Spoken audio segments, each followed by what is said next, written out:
Il le mérite.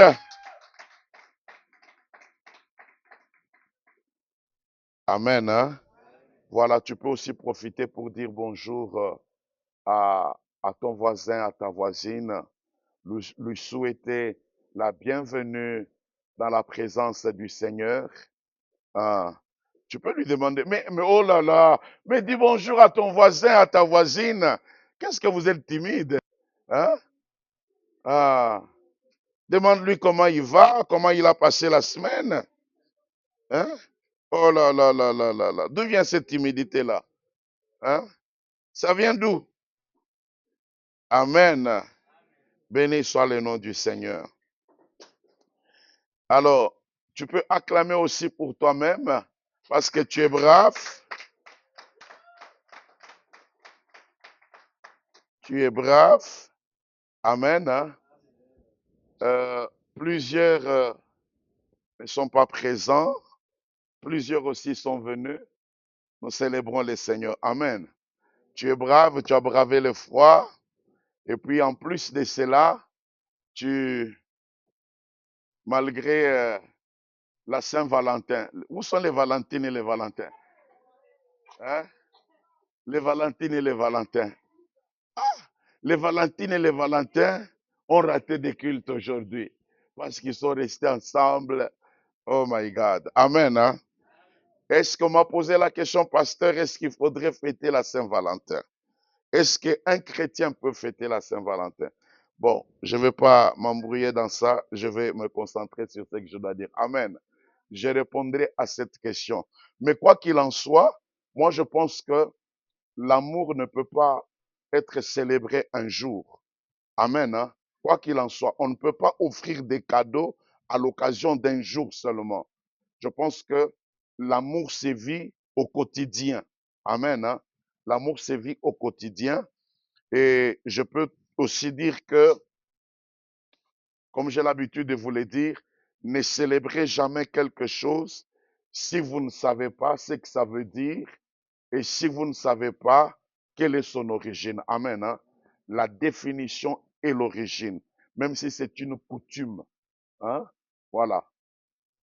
Donc, je vais m'arrêter par là pour ne pas perdre le temps. J'aurai le temps de répondre à ces questions-là euh, lorsque j'organiserai la séance. Pasteur, réponds-moi. Que Dieu soit loué. Amen. Hein? OK. Excellente auditrice, excellent auditeur. Je vous invite à prendre vos Bibles, s'il vous plaît.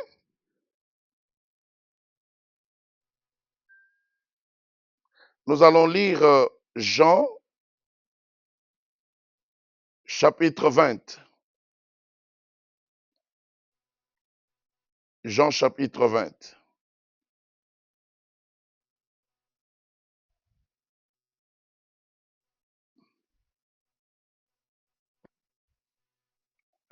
Et nous lirons le seul verset 21. Please.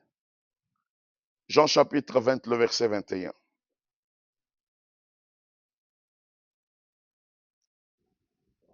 Jean, chapitre 20, le verset 21. Je lis la parole du Seigneur. Oui, allons-y. Jésus leur dit encore une fois, la paix soit avec vous. Comme le Père m'a envoyé, moi aussi je vous envoie. Tu peux reprendre, s'il te plaît? Jésus leur dit encore une fois, Uh-huh. la paix soit avec vous. Oui. Comme le Père m'a envoyé, Comme le Père m'a envoyé moi, moi aussi je vous envoie. moi aussi je vous envoie. Parole du Seigneur. Amen. Merci, reprenons nos places. Voilà. Bien-aimés frères et sœurs dans l'amour de l'agneau, paix et grâce soient votre partage encore une fois ce matin.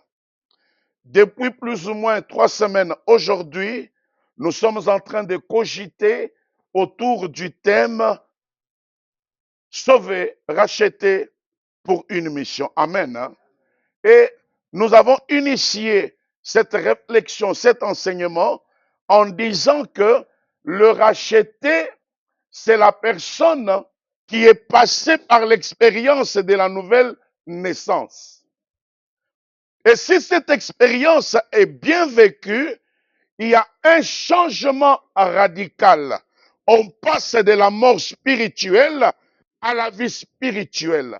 On reçoit la nature de Dieu et on devient enfant de Dieu. La nouvelle naissance constitue la première étape par laquelle tu entres dans la pépinière où Dieu va tirer ses serviteurs. Amen. Et le dimanche passé, j'ai abordé la partie de la mission. J'ai expliqué que lorsqu'on parle de mission, on parle des mandats. Ça veut dire que Dieu nous envoie. Nous devenons ses délégués. Nous devenons ses ambassadeurs. Nous ne parlons plus en notre nom, mais nous parlons au nom du Seigneur. C'est ainsi que Christ va dire, comme le Père m'a envoyé, moi aussi, je vous envoie. Et nous avons encore expliqué que la mission, c'est la continuité de ce que le Maître a commencé. Ça me distrait. C'est la continuité de ce que le Maître a commencé. Amen. Hein? Qu'est-ce que Jésus faisait? Il enseignait, il prêchait, il chassait les démons, il guérissait les malades. Jésus allait de ville en ville faisant du bien. Jésus était sensible à la détresse autour de lui. Jésus assistait les nécessiteux. Et la mission, c'est de continuer de faire ce que lui, il avait commencé. Et la troisième direction que j'ai prise pour pouvoir expliquer la mission, j'ai dit que la mission, c'est aussi un service. Amen. Hein? Être au service de Dieu. Et là, j'ai pris 3 mots grecs pour pouvoir expliquer ce que c'est que servir Dieu. Donnez-moi un bon son, please. Ce que c'est que servir Dieu. J'ai expliqué ceci. Le premier mot grec que j'ai expliqué, c'est le mot douléo. D'où vient le mot doulos, qui veut dire serviteur. Douléo veut tout simplement dire des esclaves qui se sont mis volontairement au service de Dieu. Et c'est ce que nous sommes. Amen. Nous avons accepté volontairement de le servir parce qu'il nous a sortis des ténèbres. Il nous a sortis des complications. Dieu nous a affranchis des chaînes et des liens. Dieu nous a affranchis des hommes et des femmes de nuit. Dieu nous a affranchis de la domination des ténèbres. Dieu nous a affranchis de la puissance du péché. Dieu nous a affranchis de la malédiction de la loi. Il nous a rendus libres. Et nous lui avons dit, Seigneur, nous voici à ton service. Est-ce que tu peux dire à ton voisin, je suis doulos de l'Éternel? Voilà. Donc, tu es serviteur de l'Éternel. Amen. Hein? Voilà. Donc, tu peux appeler ton voisin ou ta voisine ouvrier de Dieu, tout comme tu peux l'appeler aussi doulos de Dieu. Amen. Hein? C'est ainsi que vous voyez beaucoup de serviteurs sur leur profil Facebook, c'est marqué doulos de l'Éternel. Et à part le mot douléo que j'ai expliqué pour prendre la direction des services, j'ai aussi pris le mot diaconéo. Et diaconéo fait référence à la manière dont on doit servir le Seigneur. Amen. Hein? Parce que Dieu, on ne le sert pas de n'importe quelle manière.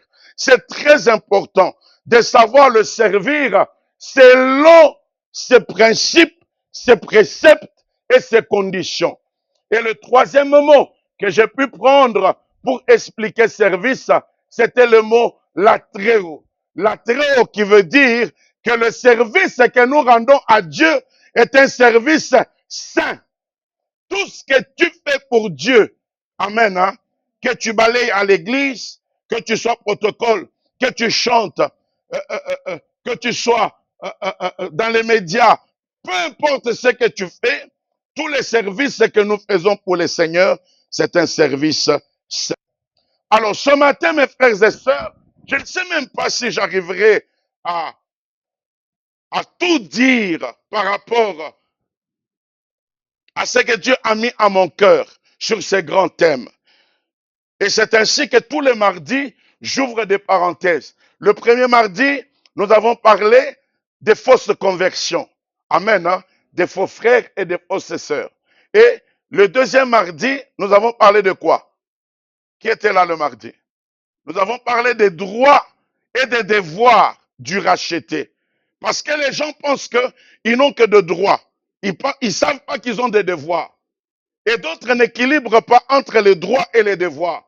Et je crois que je vous ai mis ça dans le groupe de l'Église pour que ça puisse bénéficier à tout le monde. Donc, aujourd'hui, je vais un peu insister sur diaconéo, la manière de servir Dieu. Donc, diaconéo nous fait allusion à servir Dieu avec fidélité. Mes bien-aimés frères et sœurs, c'est une très bonne chose de servir le Seigneur. J'ai dit que la nouvelle naissance, c'est le point de départ. Mais Dieu ne nous place pas dans une salle d'attente en train d'attendre l'enlèvement de l'Église. Dieu veut que nous puissions les servir. Mais Dieu ne veut pas que nous les servons de n'importe quelle manière. J'étais pressé aujourd'hui entre parler des différentes mauvaises manières de servir Dieu et de la cause, de ce qui fait que les gens servent Dieu de cette manière-là. Mais je pense que je vais d'abord aborder les causes et ensuite je vais énumérer les mauvaises manières de servir Dieu. Pourquoi les gens servent Dieu de manière désordonnée? Pourquoi les gens servent Dieu avec négligence? Pourquoi les gens servent Dieu en semant des divisions? Pourquoi les gens servent Dieu tout en boudant? Pourquoi les gens servent Dieu avec autant de paresse? Pour quelle raison? Mes bien-aimés frères et sœurs, retenez ce que je vous dis. Retenez ce que je vous dis. Si Dieu veut qu'on les serve, Dieu est très regardant à la manière dont on les sert. Retenez cela. Je le reprends. Toi, doulos de l'Éternel, serviteur et servante, frères et sœurs dans le Seigneur, si Dieu veut qu'on les serve, Dieu est très regardant à la manière dont on les sert. Dieu regarde comment tu les sers. Dieu regarde les motivations qui te poussent à dire ceci ou à faire cela. Dieu regarde. Dieu n'est pas celui qui voit l'emballage extérieur. Il sonde les cœurs et il sonde les reins. Comment est-ce que tu sers le Seigneur? Alors, je vais m'attaquer aux causes et ensuite je vais seulement révéler les différentes mauvaises manières de servir Dieu. Pourquoi les gens servent Dieu avec autant de relâche, avec autant de choses désagréables? La première cause, je la trouve fondamentale, spirituelle. Pourquoi? Parce que il y a une insuffisance, une révélation insuffisante de Dieu, du Dieu qui t'a sauvé. Tu ne le connais pas très bien, tu ne connais pas sa grandeur, tu n'as pas réalisé qui il est. Et c'est pour cette raison-là, bien-aimés frères et sœurs, que tu les sers avec autant de négligence et de paresse. Quand la grandeur de Dieu elle est mal connue, le service qu'on lui rend devient banal. Est-ce que tu sais que le Dieu que tu sers est celui qui a créé le ciel et la terre? Est-ce que tu sais que le Dieu que tu sers n'a pas de commencement, il n'a pas de fin? Est-ce que tu sais que le Dieu que tu sers, il est celui à qui appartient toutes choses? Est-ce que tu sais que le Dieu que tu sers, il a ouvert une fois la terre et des personnes, des milliers de personnes sont entrées dans le séjour de mort vivante? Est-ce que tu le sais?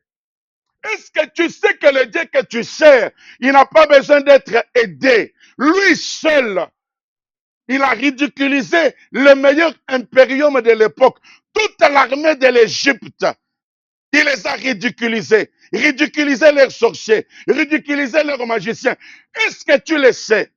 Est-ce que tu sais que le Dieu que tu sers, il a nourri plus ou moins 2 600 000 personnes dans le désert tous les jours avec une nourriture qui leur était inconnue 40 ans durant.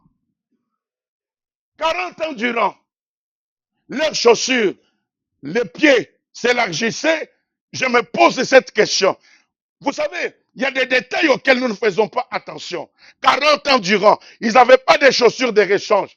Comment est-ce qu'ils avaient des chaussures? C'est aussi un miracle. Amen. Hein?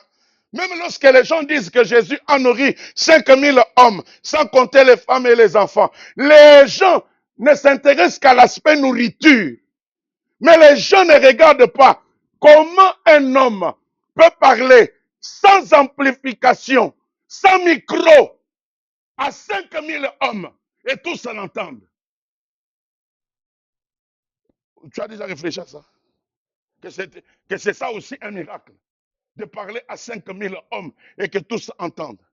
Tu sais ce que c'est que 5000 hommes? Mes frères et sœurs, bien-aimés, quand la grandeur de Dieu est mal connue, les services deviennent banals. Tu commences à les servir comme si tu servais ton oncle. Tu commences à les servir comme si tu servais un patron quelconque. Alors que c'est lui qui t'a donné le souffle que tu as. Alors que c'est lui qui te réveille et que tu gardes, qui te garde. Est-ce que tu as la révélation de sa grandeur? Pourquoi les gens les servent?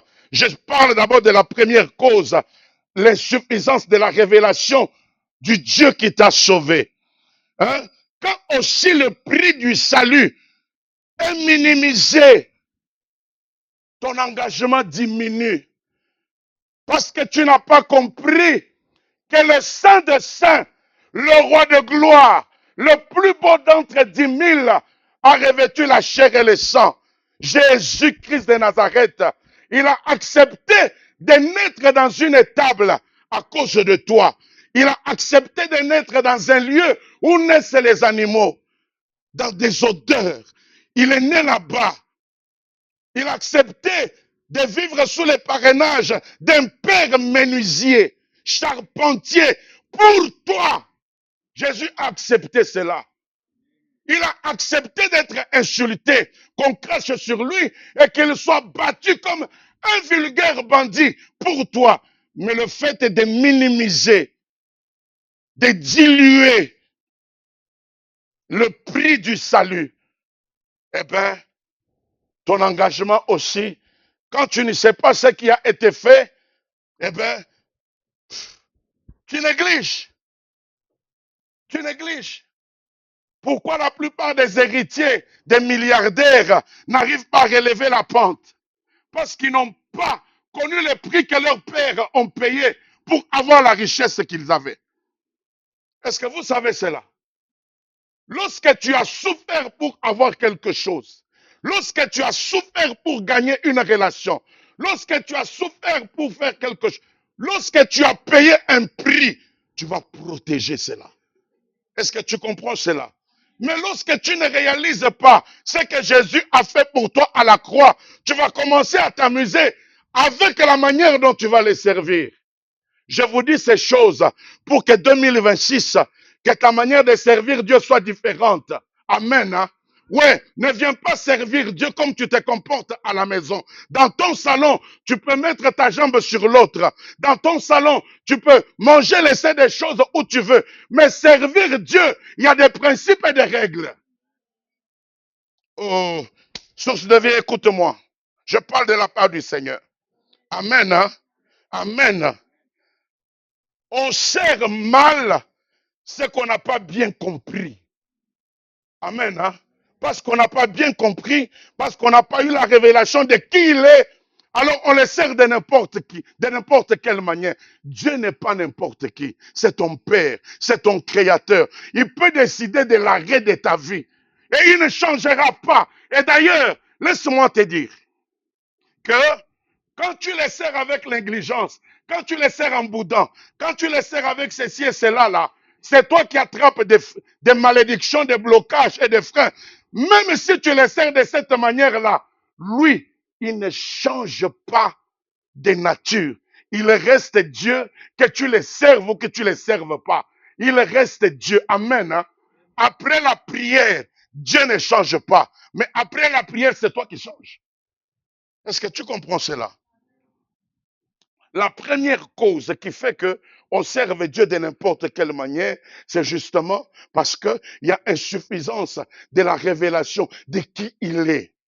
S'il te plaît, que le Saint-Esprit fasse tomber les écailles de nos yeux et que l'on comprenne que celui pour qui on vient ici, ce n'est pas le pasteur. Celui pour qui on vient ici, ce n'est pas l'entité église, mais on vient pour le roi de gloire. Et si tu sais que tu viens pour le roi de gloire, tu ne peux jamais le servir de n'importe quelle manière. Deuxième cause. Pourquoi? C'est parce que il y a un amour qui a refroidi quelque part. La Bible dit que tu as abandonné ton premier amour. Dans Apocalypse 2, le verset 4. Tu as abandonné ton premier amour. Vous savez, on sert Dieu de manière relâchée parce que le zèle qu'on avait au départ, on l'a perdu. Ta relation avec Dieu devient un peu comme la relation de certains vieux couples. Amen. Hein? On est là parce que bon, on est là. On est là parce que bon, il faut garder la réputation. On est là parce que bon, parce que. Mais le vrai amour, l'amour frais, n'existe plus. Le service, tu continues de le faire, mais ton cœur n'y est plus. Parce que tu as perdu le premier amour. Et ça, c'est désagréable de faire des choses de manière mécanique. Autant que tu répares ta communion, autant que tu décides, si cette église-là ne te plaît plus, d'aller servir ailleurs que de servir de manière désintéressée. Et là, tu vois que la routine remplace la passion. Tu n'as plus cette joie-là, cette belle chose qui faisait que tu te disais, tu te lèves le matin, tu as la joie, tu dis, je vais dans la maison du Seigneur, je vais pour célébrer mon Créateur, je viens pour adorer celui qui m'a gardé. Mais là, tu le fais mécaniquement. Le service devient une obligation au lieu d'être un privilège, au lieu d'être une joie. Hein? Et on peut servir extérieurement. Les gens voient que tu sers extérieurement, mais intérieurement, tu es éloigné. Tu es éloigné. Tu es éloigné, mais tu continues de servir quand même. Mais intérieurement, tu es éloigné. Source de vie, frères et sœurs dans l'amour de l'agneau, reviens au premier amour. Si le royaume est une voiture, la place que Dieu veut, c'est être au volant. Il ne veut pas partager avec qui que ce soit. Si le royaume c'est ton cœur, Dieu veut être au centre de ton cœur. Il ne veut pas partager ton cœur avec quoi que ce soit, ni avec qui que ce soit. Si ton chéri est plus que Dieu, tu es à plaindre. Dieu est un Dieu jaloux. Si ta chérie est plus que Dieu, tu es à plaindre. Si tes enfants, si tes parents, si ton frère ou ta sœur remplace Dieu, tu es à plaindre. Il a dit, tu aimeras l'Éternel Dieu de tout ton cœur, de toute ton âme, de toute ta force, de toutes tes pensées. Est-ce qu'il t'arrive de penser à Dieu comme autant tu penses au tacos? Est-ce qu'il t'arrive de penser à Dieu, Freddy, comme tu penses à la banane? Est-ce qu'il t'arrive de penser à Dieu? Tu es là sur ta chaise ou sur ta couche, tu penses au Seigneur. Tu penses, mes frères et sœurs, depuis que je suis intervenu sur Genève, bon, c'est des choses qu'on ne dit pas en public, mais je suis dans cet état de prière. Et vraiment, je me suis posé mille et une questions. Qu'est-ce qui m'avait empêché, que ce soit l'église ou pas l'église, qu'est-ce qui m'avait empêché, moi, de sortir et de pouvoir dire aux gens que Jésus t'aime? Pourquoi je dois attendre la caméra? Pourquoi? Pourquoi je dois attendre la caméra qui est de lumière et je me mets bien tout ça, cravate, et puis là, vous savez, le Seigneur dans ma... Pourquoi? Alors qu'il y a des âmes qui se perdent dans la rue. Pourquoi je dois attendre la caméra? Source de vie, la modernité, le modernisme nous fait tuer des âmes. Amen. Hein? Si pour toi c'est une honte d'aller dans la rue et de dire à quelqu'un Jésus t'aime, tu es à plaindre. Jésus a dit celui qui aura honte de moi, j'aurai aussi honte de lui devant mes anges. Amen. Hein? L'amour qui a refroidi. Est-ce que tu peux voir ton voisin? Tu lui dis, reviens au premier amour. Change de voisin si lui n'a pas été gentil. Change, dis à un autre voisin. Dis à un autre voisin, s'il te plaît, reviens au premier amour.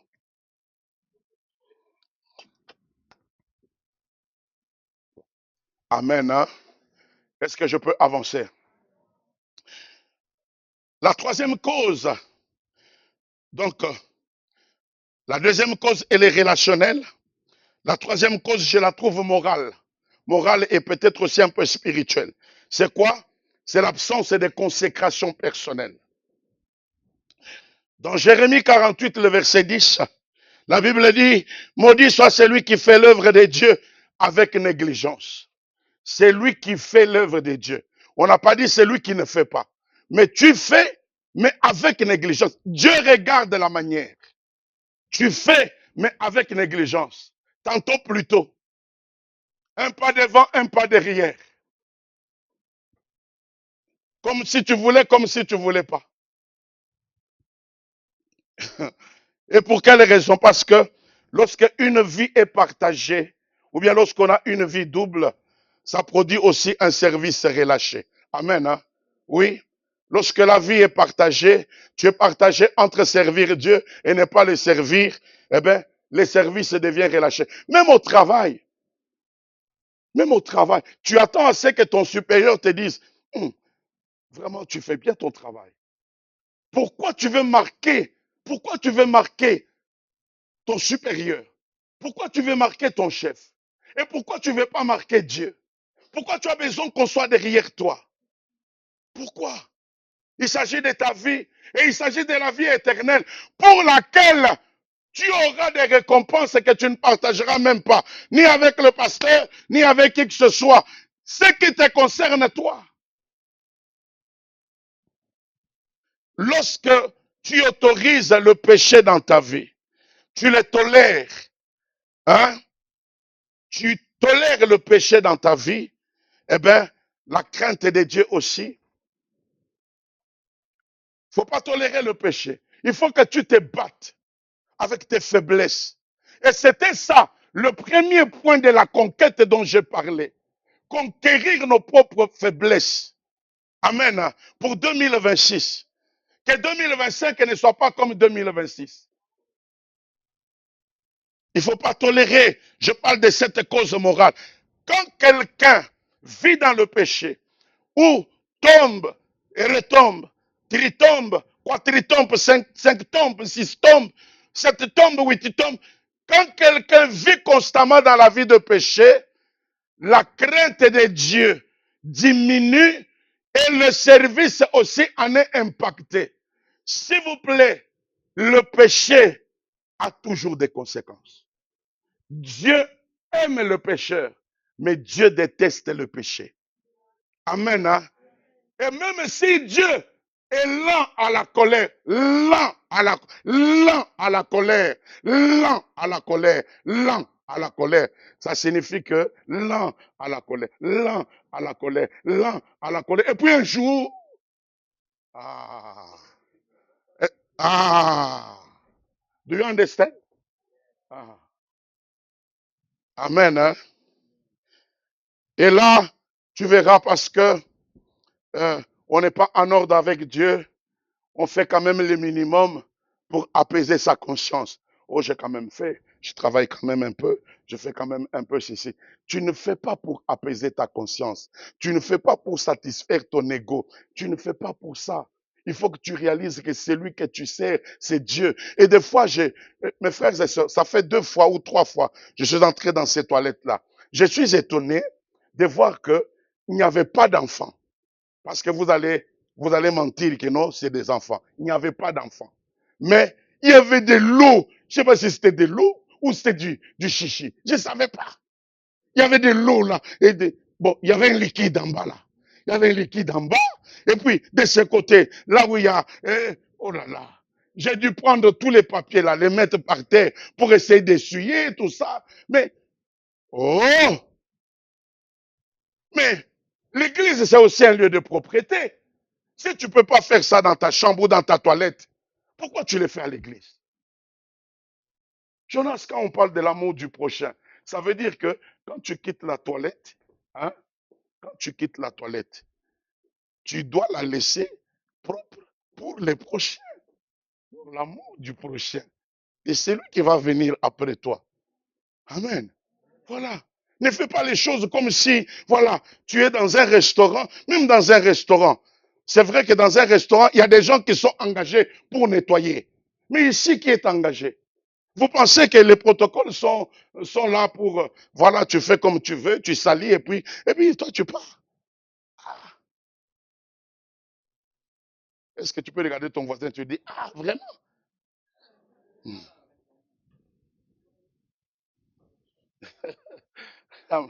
Amen. Hein. Amen.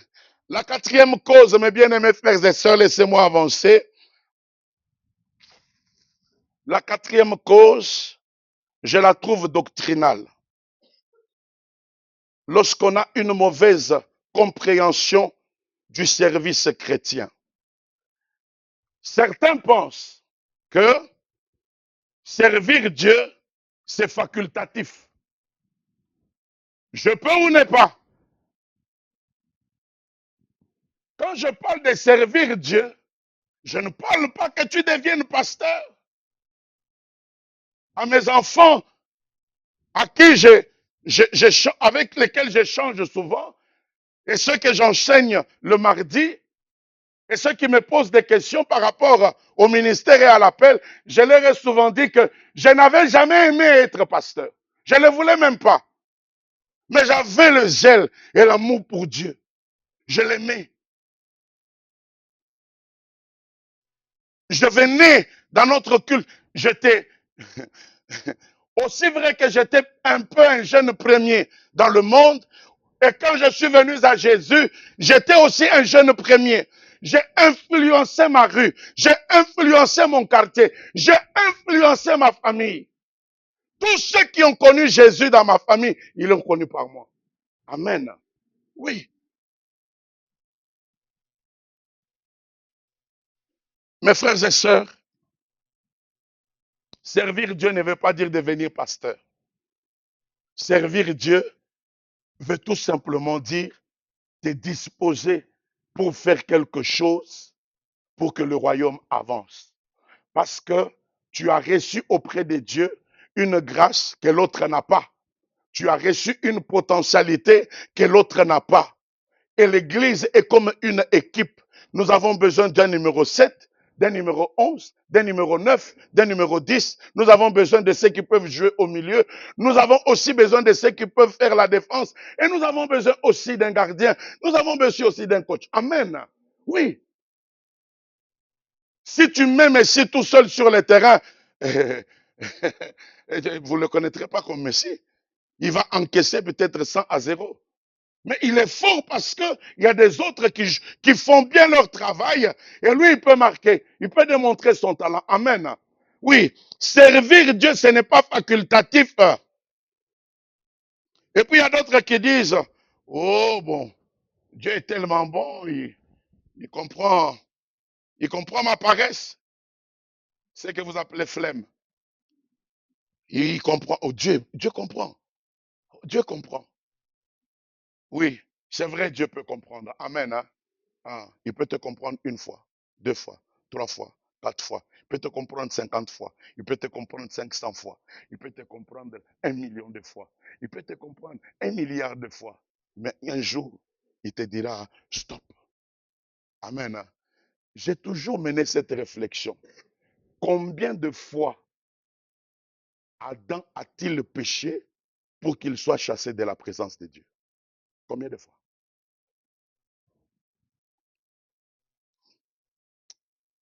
Amen. Hein? Et il y a aussi d'autres qui disent, l'onction qu'on pense le service ou bien le manque de la discipline. Ici, j'aimerais dire quelque chose de très important. Mes frères et sœurs, quand tu sers Dieu, la manière de le servir est importante. Tu dois te discipliner. Surtout quand tu sais que tu es des services.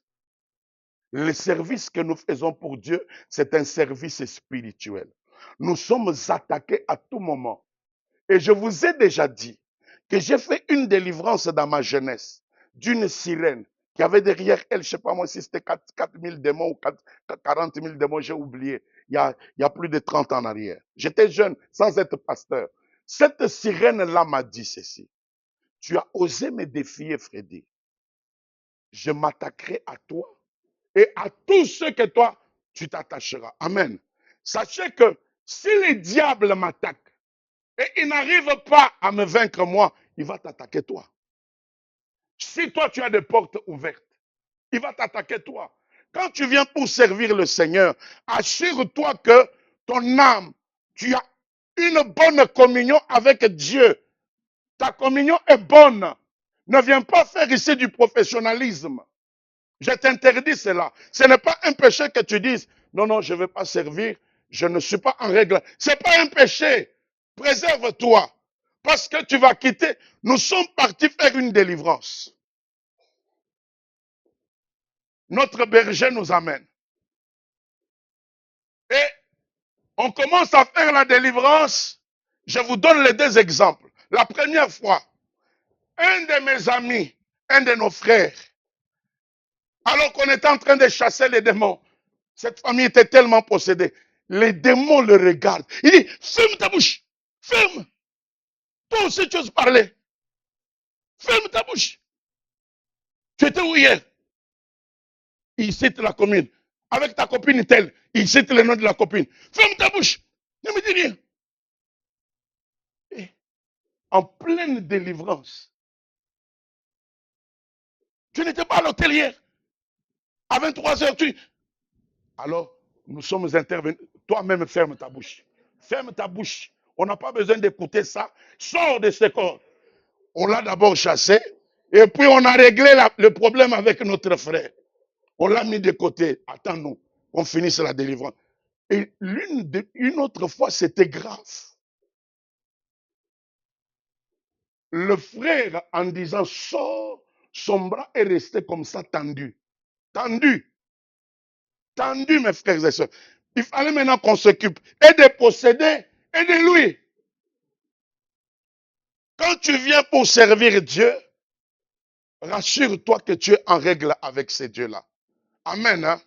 Et j'aimerais vous dire, ce n'est pas parce que on dégage de la puissance qu'on est forcément approuvé. Satan ne fait-il pas des miracles? Satan ne démontre-t-il pas la puissance? Est-ce pour autant qu'il est approuvé par Dieu? Alors faites très attention. Amen. Hein? La cinquième cause, c'est une cause directionnelle. Des fois, lorsqu'il manque la vision et lorsqu'il manque des sens. Amen. Hein? Lorsqu'on ne sait pas ce que l'on fait et pourquoi on le fait. La motivation s'éteint. Est-ce que tu sais pourquoi tu sers Dieu? Est-ce que tu sais pourquoi tu viens à l'église? Quand tu vas à l'école, tu te dis, je vais réussir. Je vais avoir un papier. Et quand tu as ce papier-là, tu te dis, je vais avoir un travail. Et quand tu as le travail, tu te dis, à la fin du mois, je vais avoir un salaire. Et quand tu as ton salaire, tu te dis, bon, je peux m'occuper de moi et m'occuper des miens et m'occuper des autres. N'est-ce pas? Mais quand tu viens pour servir Dieu, est-ce que tu sais pourquoi? Est-ce que tu t'es déjà posé cette question? Est-ce que tu sais pourquoi tu dois faire telle ou telle autre tâche? Faute de direction, de connaître le but, le sens. C'est ainsi que les gens font pour Dieu de n'importe quoi et de n'importe quelle manière. J'aimerais continuer pour dire que la 6e cause, c'est une cause humaine, mais ignorée. Des fois, nous ne faisons pas attention à ça. La fatigue spirituelle et l'épuisement non géré. Amen. Ah oui, ça peut arriver que tu sois fatigué. Tu n'es pas possédé. Il ne faut pas faire le Superman. Tu n'es pas possédé. Tu ne vis pas dans le péché. Mais tu as tellement donné, il faut savoir aussi te reposer. Amen. C'est important de savoir donner et de savoir se relâcher pour se ressourcer. Il ne faut pas faire le Superman. Il ne faut pas aimer les services plus que Dieu. Dieu t'a donné le corps, Dieu t'a donné la santé. Si ton corps tombe malade, ton service s'arrête. Et si tu meurs, ce que tu devrais faire, tu ne le feras plus. Amen. L'année 2025 m'a permis de faire beaucoup de choses. Amen. Un peu absent. Ça m'a vraiment restauré, ça a remis les barres sur les T, les points sur les I. Ça m'a fait beaucoup de bien.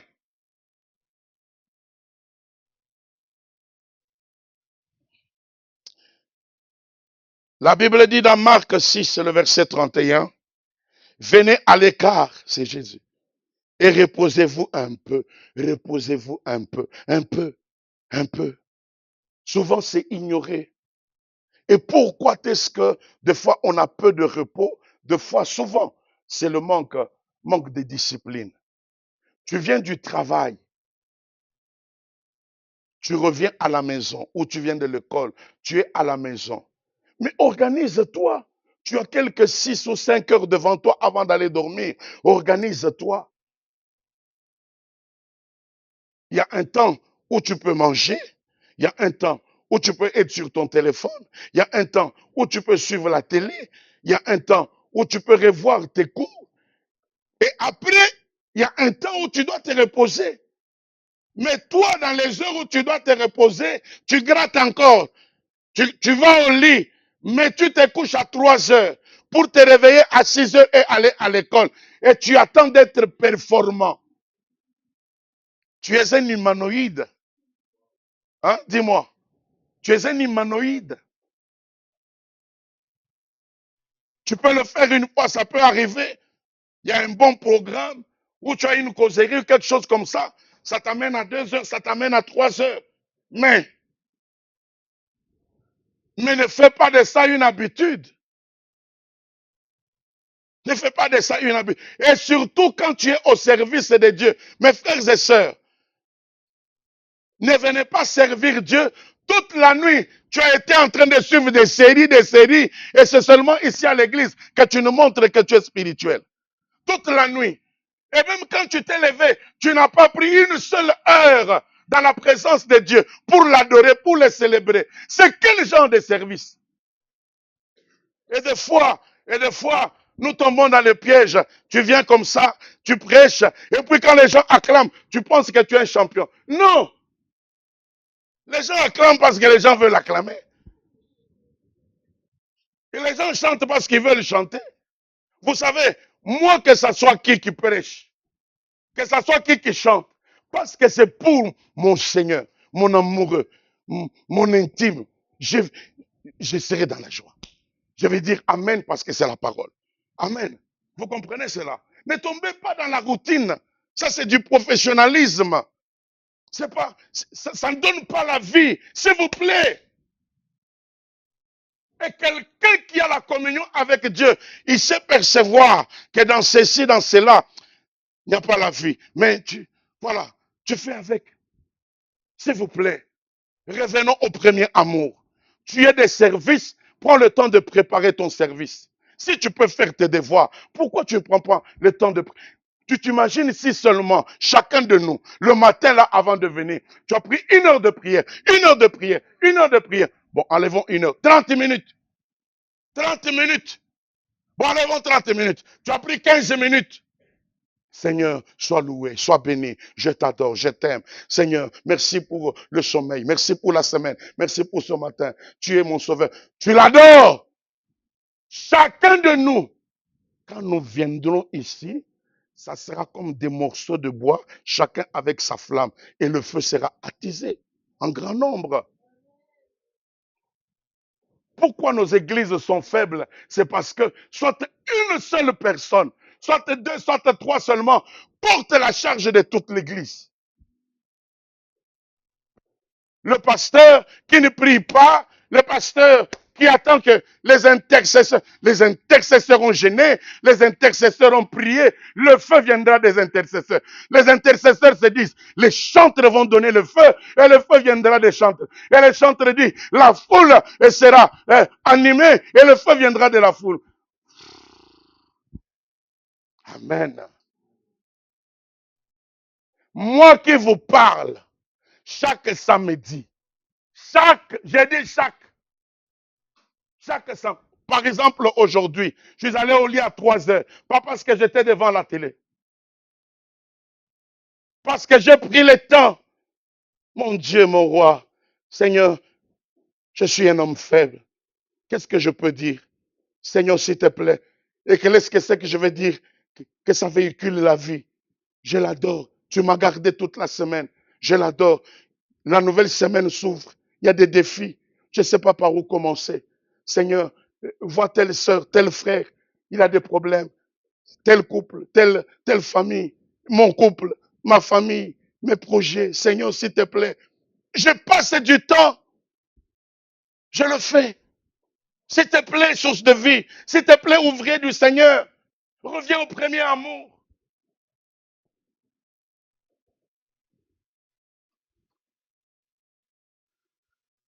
Pourquoi aussi on sert le Seigneur de manière autant relâchée? Des fois, c'est parce que c'est tout simplement l'orgueil qui nous prend ou la recherche des reconnaissances. Matthieu 23, le verset 5, la Bible dit, tout ce qu'ils font, ils le font pour être vus. L'orgueil et la recherche de la reconnaissance. Quand la reconnaissance humaine disparaît, la qualité du service aussi baisse. Je n'ai pas besoin que tu viennes me dire, pasteur, tu as bien prêché. Ah, ça peut m'encourager si tu le dis. Mais ce n'est pas parce que tu ne le diras pas que moi je ne ferai pas bien mon travail. Et ce n'est pas parce que je viendrai à l'église qu'il n'y aura que... là, vous êtes nombreux. Mais si à l'église, je trouve que 2 ou 3 personnes, je ne changerai pas mon message. J'ai préparé de prêcher et parce que je trouve 2, 3 personnes, je change de message. Non, non, il n'est pas adapté. Il faut la foule. Hey, tu sers qui? C'est qui que tu sers? Quand il y a des gens, tu es motivé. Quand il n'y a pas de gens, tu n'es pas motivé. Tu sers qui? Tu sers les gens, tu sers le Seigneur. C'est qui va te récompenser? C'est qui t'a enrôlé? C'est qui te garde? C'est qui te protège? Amen, Église. Dieu nous a fait voir l'expérience, la période de la Covid. Avant, on disait le Covid, après, c'était devenu la Covid. Bon, j'ai jamais su si c'est là ou là. Bon, mettez l'article que vous voulez. Amen. Ah, une pandémie, la Covid. Un fléau, le Covid. Voilà. Amen. Hein. Qu'est-ce que Dieu a fait? Tous les pasteurs, les célèbres multi-internationaux, les bishops, les archibishops, tous, nous étions tous derrière ou devant la caméra ou derrière, tous.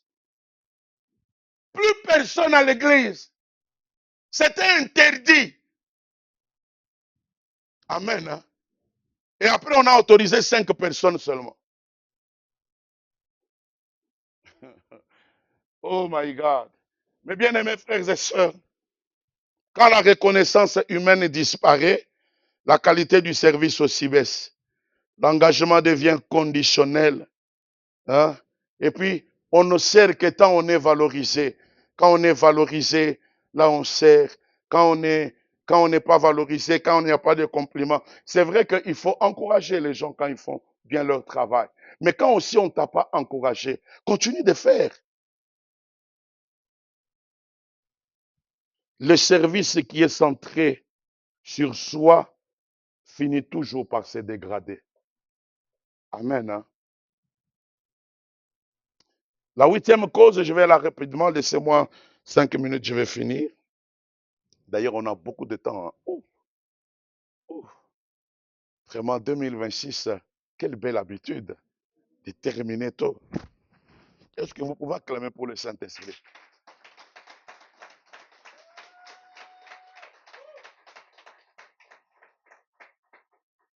Amen. Hein? La huitième cause, je la trouve, je peux l'appeler, c'est une cause structurelle, c'est le manque de formation et d'encadrement. Et là, c'est la responsabilité de nous qui enseignons. Osée 4, 6, la Bible dit, mon peuple périt parce qu'il lui manque quoi? La connaissance. Si les gens ne sont pas enseignés sur la manière de servir Dieu, eh bien, ils feront n'importe quoi. Mais aussi, je vais équilibrer ça. Les gens aussi peuvent être enseignés de la manière de servir Dieu, mais continuer de servir de n'importe quelle manière. Ah oui, j'ai médité sur les livres de Nombres. Je me suis posé la question de savoir comment Israël pouvait se rébeller autant de fois au Seigneur.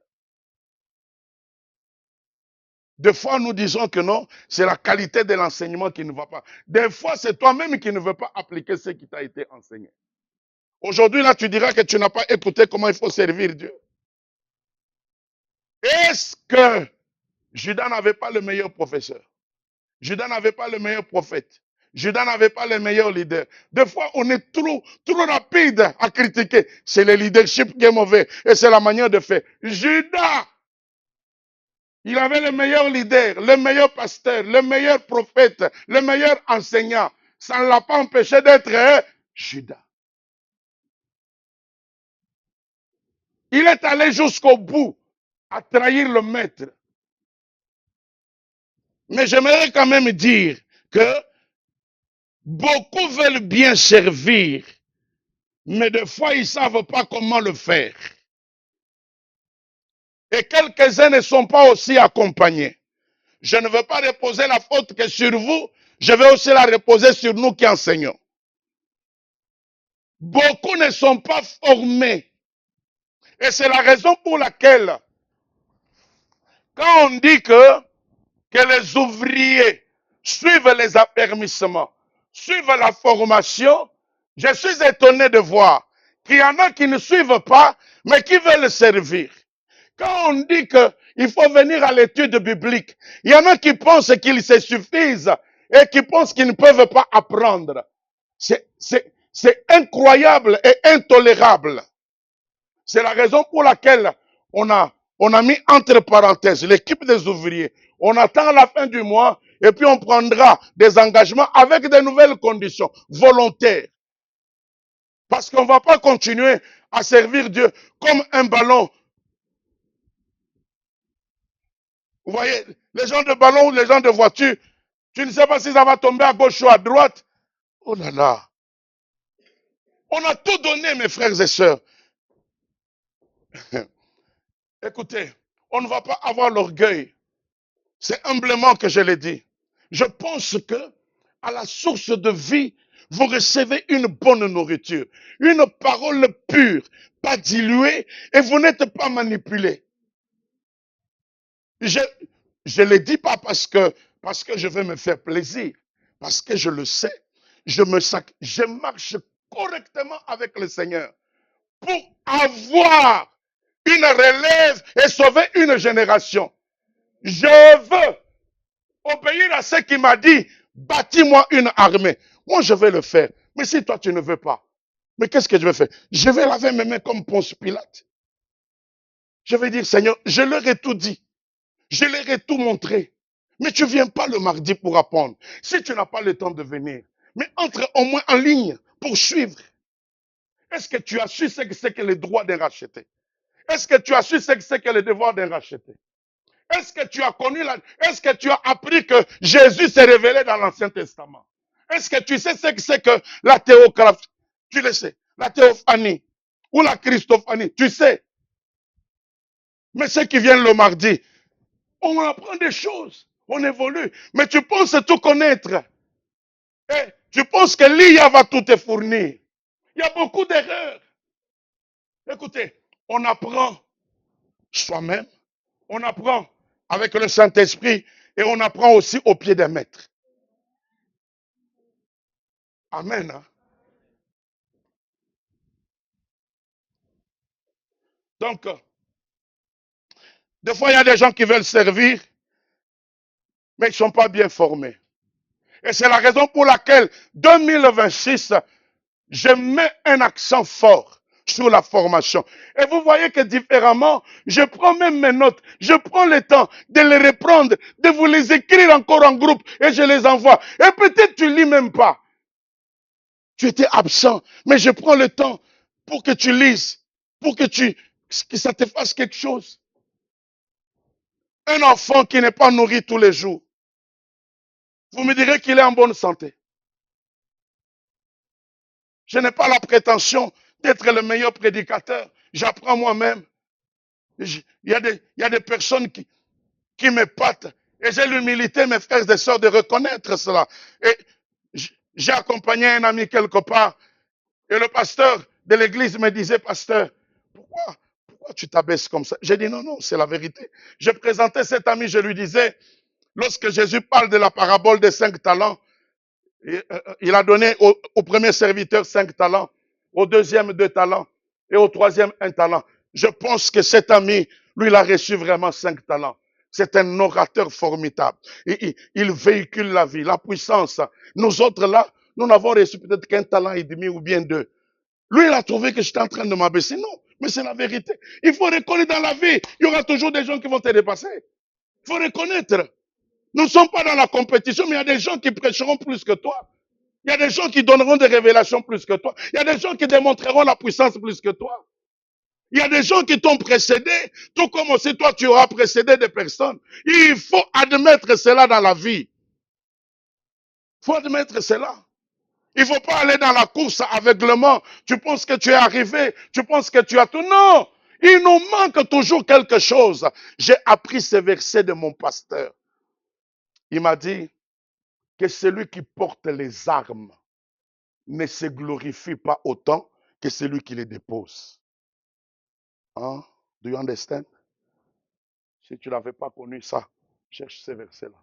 Que celui qui porte les armes ne se glorifie pas autant que celui qui les dépose. Ça veut dire quoi? Qu'il y a des gens qui t'ont précédé, qui sont partis à la guerre, qui connaissent comment est la guerre, qui savent, qui peuvent te dire, ne fût-ce que quand tu entends tel bruit, c'est telle arme qui joue. C'est telle arme. Alors il faut faire ceci, il faut faire cela. Mais toi, tu viens de porter l'arme à peine. Tu viens de la formation et tu te dis, commando terreau. On dit terreau ou anti-terreau? Voilà, commando anti-terreau. Comment on les appelle encore? Donnez-moi les qualificatifs des commandos. Division spéciale. Non, il y a des gens qui t'ont précédé dans la guerre, qui ont connu des techniques de guerre, qui peuvent t'aider, qui peuvent te dire ceci et cela. Amen. Hein?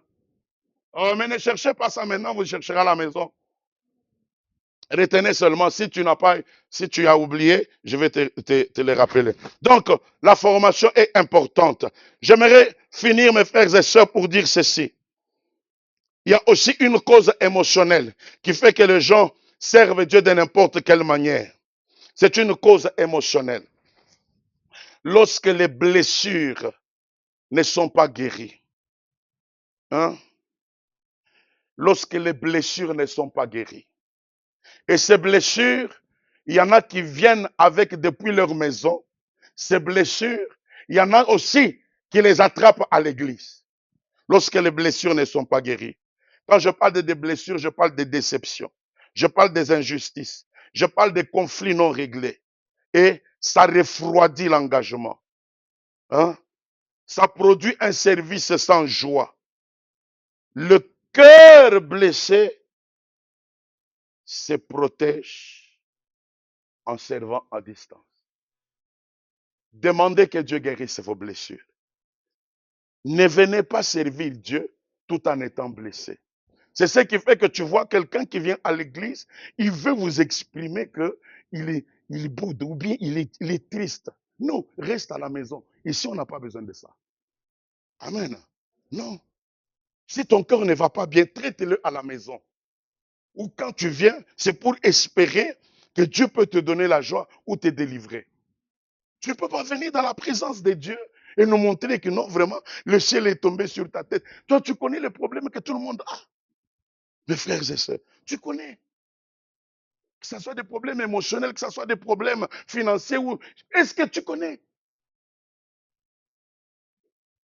Tu me vois, tu sais ce que j'ai comme problème? Tu sais? Hein? Et d'ailleurs, les gens me disent, pasteur, tu es toujours bien habillé, tu as beaucoup d'argent. J'ai beaucoup d'argent, effectivement. Je suis multi-milliardaire. Ah oui? Écoutez, je vous donne un secret. Si je vous dis que cette veste-là, elle date de 12 ans, je crois, ou 10 ans, entre 10 ou 12. Ces chaussures-là datent peut-être de 6 ans. Cette cravate, je l'ai amenée depuis l'Afrique. Je vous donne un secret. Quand c'est la saison, n'achetez pas les habits. Hein? J'ai une garde-robe, mes frères. C'est parce que vous n'avez. J'ai quand même quelque chose. Amen. Hein? Humblement. Hein? Mais vous savez, la technique, c'est celle-ci. Maintenant que nous sommes en février, là, et que le mois de février est en train de finir, allez chercher maintenant les habits d'hiver. Vous comprenez?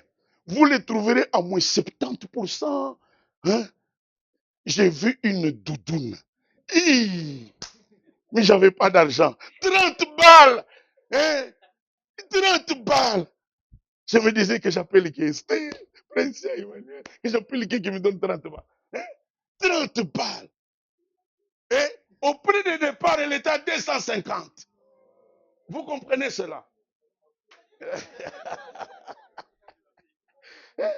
Mes frères, quand la saison va finir là, allez maintenant chercher les habits d'été. Tu les achètes et tu gardes. Tu attends l'hiver prochain. Tu comprends?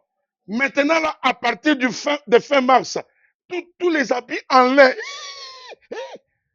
Attends vers fin août, fin septembre. Hein?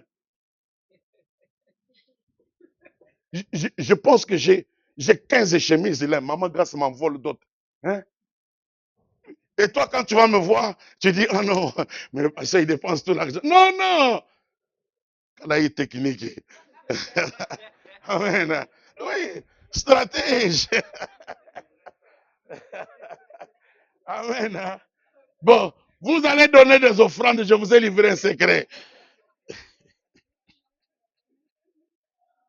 Amen. Mes frères, je m'arrête par là. Je m'arrête par là. Vous savez, ce que je viens de vous dire, c'est ce que Dieu m'a reproché. Amen. Hein? C'est ce que Dieu m'a reproché. Et je me suis dit, je vais le partager avec vous. Amen. Hein? Et je crois que c'est ça la meilleure prédication. Lorsque Dieu te dit que tu n'as pas été un bon serviteur. Tu m'as servi comme ça, tu m'as servi comme ça. Et tu dis, bon Seigneur, merci. J'accepte cette reproche. Je voudrais aussi la partager avec mes enfants. Amen. Parce que nous nous améliorons au jour le jour. Amen. Hein? Mon but était que tu comprennes que nous servons un grand Dieu et qu'il y a lieu que tu fasses mieux. Je le crois. Je sais que les enfants de la source de vie sont, je ne vais pas dire des Superman, mais vous avez la possibilité, la capacité. Amen. Vous avez cela. Et le diable veut juste un peu, pour que tu ne donnes pas le meilleur de toi-même. Est-ce qu'on peut prier, s'il vous plaît? Ah, aujourd'hui, j'ai débordé. Est-ce qu'on peut prier? Alors, on priera pas longtemps. Est-ce qu'on peut prier? Est-ce que tu peux prier pour dire, Seigneur, me voici, brise-moi encore pour que je te serve comme toi tu veux, que mon service réponde à tes attentes, à tes exigences. Vas-y, n'attends pas.